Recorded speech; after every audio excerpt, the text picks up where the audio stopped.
വാർത്തയിലേക്ക് വിശദമായി. തിരുവനന്തപുരം പാറശാല ഷാരോൺ രാജ് വധക്കേസിൽ ഗ്രീഷ്മയും അമ്മാവൻ നിർമ്മൽ കുമാറും കുറ്റക്കാർ. ഗ്രീഷ്മയ്ക്കെതിരെ കൊലപാതകമടക്കമുള്ള കുറ്റം തെളിഞ്ഞതായി നെയ്യാറ്റിൻകര അഡീഷണൽ സെഷൻസ് കോടതി വിധിച്ചു.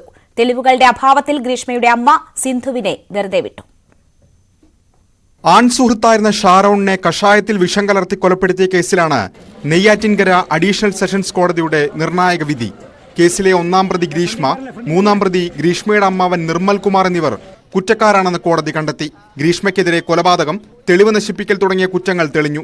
നിർമ്മൽ കുമാർ തെളിവ് നശിപ്പിക്കാൻ കൂട്ടുനിന്നതായി കോടതി കണ്ടെത്തി. തെളിവുകളുടെ അഭാവത്തിലാണ് ഗ്രീഷ്മയുടെ അമ്മ സിന്ധുവിനെ കേസിൽ നിന്ന് ഒഴിവാക്കിയത്. അതിൽ ഈ കേസില് പോലീസ് ചാർജ് അനുസരിച്ച് 1-ാം പ്രതിക്ക് മാത്രമാണ് ചാർജ് ഈ കൊലപാതക കുറ്റത്തിന് കൊടുത്തിരുന്നത്. പിന്നെ ബാക്കി 2-ാം പ്രതിക്കും 3-ാം പ്രതിക്കും കൊടുത്തിരുന്നത് തെളിവ് നശിപ്പിക്കലിനും മാത്രമാണ്. അപ്പൊ അതില് 2-ാം പ്രതി സിന്ധുവിനെ കോടതി വെറുതെ വിട്ടു. അത് തെളിവ് നശിപ്പിക്കലുമായി ബന്ധപ്പെട്ടിട്ടുള്ള എവിഡൻസിന്റെ അഭാവമാണ്. വിധിയിൽ സന്തോഷമുണ്ടെന്ന് ഷാരോണിന്റെ കുടുംബം പ്രതികരിച്ചു.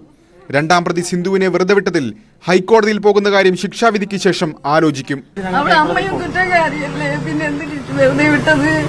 അവിടെ അമ്മയും കൂടെ ചേർന്നല്ലേ എല്ലാം ചെയ്തത്. കോടതി ശക്തമായി നിന്നിട്ടുണ്ട് കോടതി.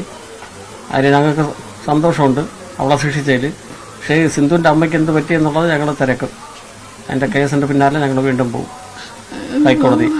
മറ്റൊരു വിവാഹം കഴിക്കാൻ വേണ്ടിയാണ് ഷാരോണിന് ഗ്രീഷ്മ കഷായത്തിൽ കളനാശിനി കലർത്തി നൽകിയതെന്നാണ് കേസ്. പാരസെറ്റമോൾ കലർത്തി ജ്യൂസ് ചലഞ്ച് നടത്തിയും ആദ്യ ഭർത്താവ് മരിക്കുമെന്ന അന്ധവിശ്വാസം പറഞ്ഞുമെല്ലാം ഗ്രീഷ്മ ഷാരോണിനെ ഒഴിവാക്കാൻ ശ്രമിച്ചെങ്കിലും ഇതെല്ലാം പരാജയപ്പെട്ടു. തുടർന്നായിരുന്നു വീട്ടിലേക്ക് വിളിച്ചു വരുത്തി കഷായത്തിൽ കീടനാശിനി കലർത്തി നൽകിയത്. ന്യൂസ് 18 തിരുവനന്തപുരം.